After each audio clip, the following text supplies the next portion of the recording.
ప్రఖ్యాత ఆర్థికవేత్త మాజీ ప్రధాని శ్రీ మన్మోహన్ సింగ్ గారు కన్నుమూశారు. వారు 92 వయసులో ఆయన తను చాలించారు. ఆయన పాకిస్తాన్లోని పంజాబ్లో ఆయన పుట్టారు. 2004 నుంచి 2014 ప్రధానిగా ఉన్నారు.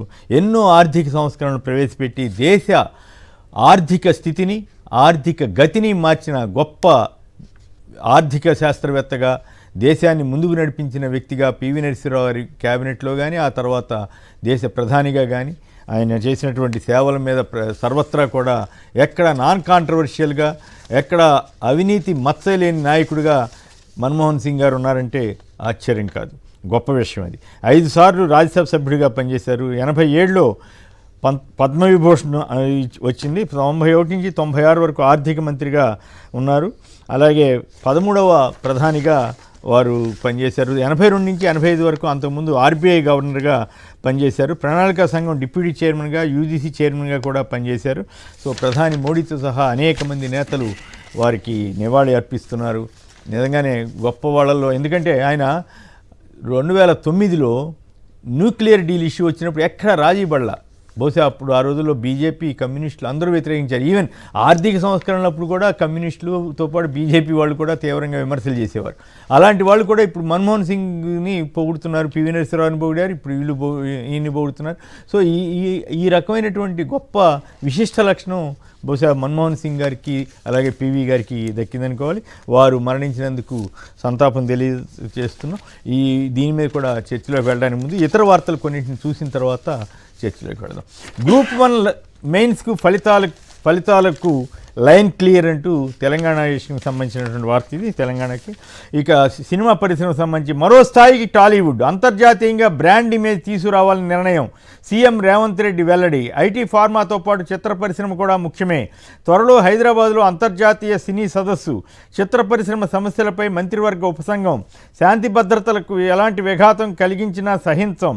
తెలుగు సినీ ప్రముఖులతో ముఖ్యమంత్రి భేటీ, గైర్హాజరైన అగ్రనటుడు చిరంజీవి. నో బెనిఫిట్, ఇకపై సినిమా బెనిఫిట్ షోలకు అనుమతించం.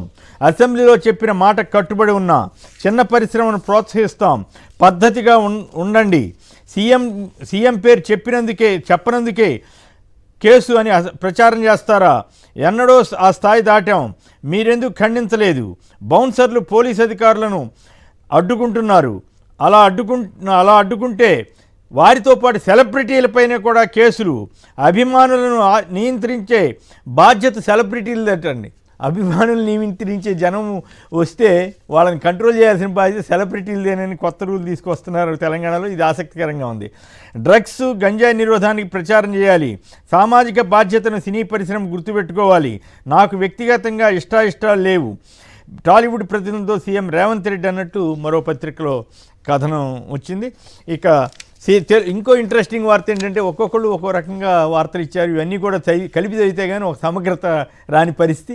సినిమా పరిశ్రమపై సెస్, యంగ్ ఇండియా స్కూళ్ల కోసం వసూళ్లు, ప్రతిపాదనకు చిత్ర పరిశ్రమ సహకరించాలి, సినీ రంగ సమస్యలపై మంత్రివర్గ ఉపసంఘం అంటూ కథనాన్ని ఇచ్చారు. బెనిఫిట్ షోలు అయితే పాపం ఏం చేయాలో తెలియక నిస్సహాయ పరిస్థితుల్లోనూ ఏమో దిల్ రాజు గారు బెనిఫిట్ షో రేట్లు చిన్న విషయం అన్నారు. మరి గతంలో జగన్ గారు అయ్యా మీరు రేట్లు పెంచుకోండి, ఈ స్థాయిలో పెంచుకోండి, ఇట్లా తగ్గించండి, ఇట్లా పెంచండి అని పద్ధతిగా హేతుబద్ధంగా చెబితే అప్పుడు రంకిలేసినటువంటి సినిమా వాళ్ళంతా ఇప్పుడు ఏమైపోయారు?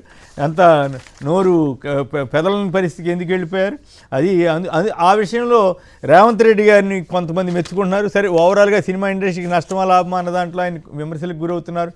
అల్లు అర్జున్ మీద కేసులు పెట్టిన తీరు మీద విమర్శలకు గురవుతున్నా ఓవరాల్గా సినిమా వాళ్ళని కంట్రోల్ చేశాడు, తనకి సరెండర్ చేసుకోగలిగాడు, లేదా వీళ్ళెళ్ళి సాగిలపడ్డారనేటువంటి విమర్శ సాగిలపడినట్లా చేసుకోగలిగినందుకు రేవంత్ రెడ్డిని పొగిడే వాళ్ళు కూడా బాగానే కనపడుతున్నారు. అయితే అల్లు అర్జున్పై నాకెందుకు కోపమని సీఎం రేవంత్ రెడ్డి గారు అంటున్నారు.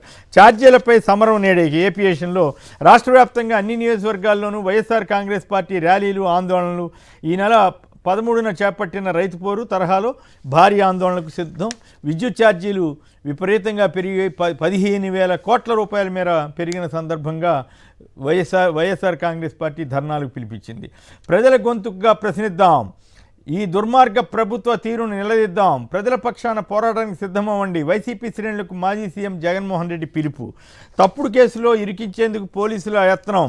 నాపై ఎస్సీ ఎస్టీ కేసు చెల్లదు, హైకోర్టుకు నివేదించిన బంటి రాఘవరెడ్డి. జనవరి 7న తీర్పునిస్తామన్న కోర్టు. బాబు మిట్టల్ కోసం ఢిల్లీ వెళ్ళావా? విశాఖ స్టీల్ ప్లాంట్ కాకుండా ఆయన మిట్టల్ స్టీల్ ప్లాంట్ కావాల్సి వచ్చిందా? మోసం చేస్తున్న చంద్రబాబు. సిపిఎం నేతల ఫైర్. విశాఖలో స్టీల్ ప్లాంట్కి ముడిఖనిజం గురించి అడగలేదు కానీ, అక్కడ అమ్మటాన్ని ఆపమని అడగలేదు కానీ, అనకాపల్లిలో కొత్తగా ఏదో పెడతారని చెప్తున్నటువంటి మెటల్ స్టీల్ ప్లాంట్కి ముడిఖనిజం ఇవ్వమని, మరి ముడిఖనిజం లేకుండా ఆయన ఎట్లా పెడతానికి ముందుకు వచ్చాడు? వీళ్ళు ఎట్లా చెప్తున్నారు? ముందు అవి కాదా సమకూర్చుకోవాల్సింది? దానికోసం ప్రైమ్ మినిస్టర్ దగ్గర ఈయన లాబింగ్ చేస్తున్నారనేటువంటి విమర్శ సిపిఎం వాళ్ళు చేస్తున్నారు చంద్రబాబు గారి మీద. అలాగే నాపై ఎఫ్ఐఆర్ కట్టండి, అరెస్ట్ చేయండి, ఫ్లెక్సీలు దించారంటూ చదువుకునే పిల్లల్ని తీసుకొస్తారా? చుండూరు పోలీస్ స్టేషన్లో వైఎస్ఆర్ కాంగ్రెస్ పార్టీ వేమూరు సమన్వయకర్త అశోక్ బాబు. అయ్యా పిల్లల్ని నేర్పించమా. చివరికి పోలీసులు ఏపీలో స్కూల్ పిల్లల్ని కూడా వదిలిపెట్టట్లేదు అనమాట. ఈ లెక్కన చదివితే చాలా దారుణంగా ఉంది. ఇక బిళ్ళప్ బాబాయిలు సహజంగానే రోజు రాస్తుంటారు కదా, వాళ్ళకేమో బ్రహ్మాండం అని భజగోవిందం అని, ఇంకోవైపు ఏమో వైసీపీ నేతల మీద వేధింపులు, వెంటాడుతున్నటువంటి వ్యవహారం. అప్పట్లో ఈ పేరు నాని మీద గట్టిగా మాట్లాడతాడు కదా, ఆయన మీద అమ్మడబడతా ఉన్నారు ప్రస్తుతం. తెలుగు సినిమా పరిశ్రమకు ప్రపంచవ్యాప్త బ్యాండ్ అంట. వీళ్ళు బ్యాండ్ వాయిస్తున్నారు ఎవరు? ఈనాడు వారు. మరి అక్కడ జరిగిన వాటిన్నింటినీ కప్పిపుచ్చి జగన్ గారి మీద ఏమో నానా అరాచకంగా రాశారు. ఇప్పుడు రేవంత్ రెడ్డి గారి మీద పన్నెత్తి మాట. ఎందుకంటే వీళ్ళకి కూడా రామోజీ ఫిలిం సిటీ ఉంది కదా, ఆ ఇబ్బందులు వాళ్ళకి ఉంటాయి కదా. సో అందుకని అంటే ఇవన్నీ కూడా చివరికి సినిమా పరిశ్రమని వ్యవహారాలు పేపర్ నడిపేది వాళ్ళ వ్యాపార ప్రయోజనాలకే అన్నది పదే రుజువు చేసుకుంటున్న ఈనాడు. రాజధాని పనులు చకచకా జరిగిపోతాయటండి. భారీ మోటార్లతో నీటి తోడుతున్న అధికారులని ఇంకో బిళ్ళప్ బాబాయ్ ఇచ్చారు. అసలు విషయం ఏంటంటే 8 మీటర్ల లోతున నీళ్లు నిలబడిపోయాయి ఏళ్ల తరబడి. అంటే దాని అర్థం ఏమిటి? అక్కడ తేలిగ్గా నీళ్లు పైకి వచ్చేస్తాయి, చాలా తక్కువ ఎత్తులో నీళ్ళు వస్తాయి. అక్కడ భారీ భవనాలు కట్టడానికి అనువు కాదు అని అనేక మంది నిపుణులు చెబుతున్నప్పటికి కూడా వినకుండా 50 అంతస్తులు కడతా, 40 అంతస్తులు కడతానని చెప్తున్నటువంటి ప్రాంతంలో ఇప్పుడు 8 మీటర్ల లోతున్న, అంటే పొంగులేటి శ్రీనివాసరెడ్డి గారు అన్నారు కదా, ఇక్కడ అక్కడంతా వరదలు భయపడుతున్నారు జనమని. సో దాన్ని ఎస్టాబ్లిష్ చేస్తూ వీళ్ళే వార్తలు రాస్తున్నారు. 8 మీటర్ల లోతు నిలబడింది, అవన్నీ జగన్కి అంటగడతారు. జగన్ గారు అంటగడితే మాత్రం జగన్ గారు నాకు నీళ్ళు నిలబెట్టాడు. అయినా ఉన్నా పచ్చి అబద్ధాలు రాయటం కాకపోతే వాళ్ళ తప్పుని ఎదుటి వాళ్ళ మీద రుద్దటం అనమాట.